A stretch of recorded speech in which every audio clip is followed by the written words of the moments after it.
अस्सलाम वालेकुम दोस्तों। जीअं त अॼु पाण हाला लॻ ख़ुदाबाद लॻ हाला जेको आहे उन जे पासे में मीर फ़तेह अली टालपुर जेके कलहुर जे दौर में फ़तेह कई, उहो ही हिकु तारीख़ी जेको माॻ आहे उन ते पाण ही विज़िट करणु पहुता आहियूं। ऐं जेको तव्हांखे ही मंदरु आउं ॾेखारियां पियो, साम्हूं जेका ही दरगाह तव्हां ॾिसो पिया, दरगाह चइजे या मक़बरो चइजे, पर हिते जेके शहीद जेके थिया हुआ उहे सभु हिते मीर टालपुर जेके आहिनि हिन दरगाह में या हिन मक़बरे में रखियल आहिनि। अचो त पाण अॻियां हलूं था ऐं वधीक तव्हांखे हिन पूरे जेको आसार क़दीम आहे उन जो विज़िट करायूं था। हीअ असां सां गॾु हिकु दोस्त आहे अवेस ॾाहिरी, जेको असांखे हिन सॼे मामले ते पंहिंजी जेका सो ख़बरचार ॿुधाए पियो त हिते पोणा 200 साल जेको पुराणियूं शयूं जेके आहिनि उहे हिते मौजूदु आहिनि।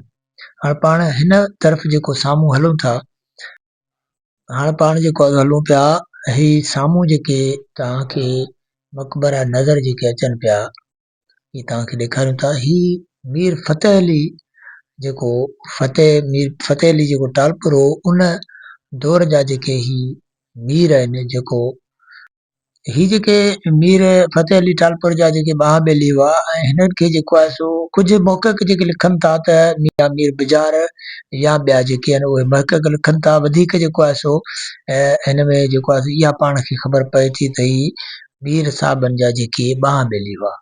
हाणे पाण जेको आहे ही सॼो जेको मामिलो आहे था फ्री। हाणे पाण हिते ईंदासीं। ही जेको सिपह सालार जेको मीर सिपह सालार हो, ही हुनजी जेको आहे सो मक़बरो आहे, या हुनखे पाण जेको आहे सो हुनजो समाधि चऊं या हिनखे जेको आहे सो छा चऊं। ही पासे में जेको तव्हांखे ॾेखारींदा, ही हिकु चौकी हूंदी हुई जेका जंहिंमें वेहंदा हुआ। हितां खां जेके जंग लाइ या के माण्हू हितां खां नज़रसानी कंदा हुआ। ऐं हिन ही पुराणी जेका आहे सो जेको आसार क़दीम जेको तव्हां नज़र अचे पियो साम्हूं, ही जेको आहे दरियाए सिंध जेको हितां वहंदो आहे ऐं हुनजो ही किनारो तव्हांखे ॾेखारियूं पिया। त ही जेके पुराणी जेके शयूं आहिनि उहे माना तक़रीबन जेके पोणा 200 साल खां बि जेको ॿुधाए पिया वञनि त उन हिसाब सां ही जेको पाण हिते पहुता आहियूं, ही वज़ीर मुशीर जेके हूंदा हुआ उहे मीर फ़तेह अली टालपुर जे दौर जा उहे फ़ैसिला वग़ैरह जेके कंदा हुआ। उनमें सैयद बि हुआ, शाह बि हुआ ऐं पंहिंजो मीर बि हुआ, पर ॿिया कई क़ौमुनि जा माण्हू जेके हिते रखियल आहिनि। सो पाण जेको आहे सो इन सॼे जेके मामले ते पाण इन करे ॻाल्हि ॿोल था कयूं त ही जेके जे मुख़्तलिफ़ जेके जेके आसार क़दीम जूं जेके शयूं आहिनि उहे 1000 साल बि जेके हिते सिंध में 2-2000 5-5000 साल बि पुराणियूं जेके विरसा जेके आहिनि जेके आसार क़दीम जा, पर हिन वक़्तु सिंध गवर्नमेंट हाणे पाण जेको हींअर पहुता आहियूं, हीअ पोणा 200 साल जेका पुराणी मस्जिद आहे ऐं जेका मीरनि जे दौर में हीअ जेका आहे सो तमामु ज़बून थियल हुई। पोइ हिन गवर्नमेंट जेका आहे उनखे उन ई शेप में वरी ही तयारु कयो। हाणे अचो त पाण अंदरि हलूं था, हुनजे अंदरि जो जेको लुक तव्हांखे ॾेखारियूं था त अंदरि जेके मेना अंदरि आहिनि जेके मक़बरो आहे उहो कीअं आहे।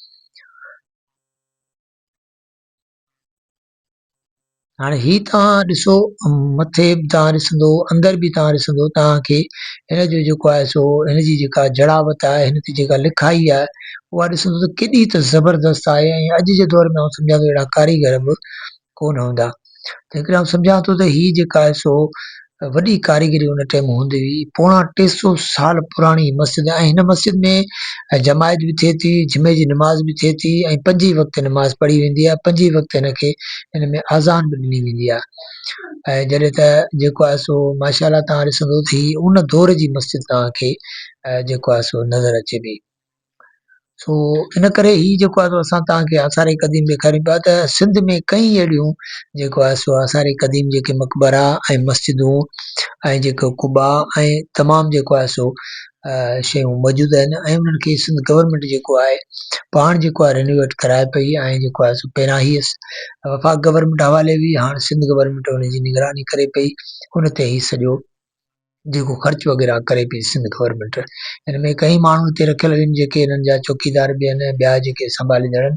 हाणे पाण चऊं था ही जेको पोणा 200 साल हिकु खूह आहे, ही जेको खूह हूंदो हितां माण्हू पाणी भरींदा हुआ, बादशाह जेके हुआ उहे हिन खूह मां पाणी पीअंदा हुआ। पोइ खूह जेको आहे ज़बून थी वियो ऐं बंदि थी वियो। पोइ वरी हिन खूह जो नए सिर जेको आहे सिंध गवर्नमेंट ही कमु करायो आहे। हाणे हिन ते ही कलर बि थिए पियो ऐं ही जेको आहे सो मुकमल आहे। ऐं अंदरि जेको आहे सो हिन में हाणे मिटी वग़ैरह भरी पिया, पर ही आसारी क़दीम जे हवाले सां ही हिननि रेनोवेट करायो आहे। त जीअं हाणे वरी पाण अचूं पिया, हीअ पंहिंजो आहे माई खेरल निसा जंहिंखे चइबो आहे, जेका माई खेरा जे नाले सां मशहूरु आहे। हीअ मीर फ़तेह अली टालपुर जी वालदा हुई ऐं उनजी जेका डॉक्टर बि रखियल आहे।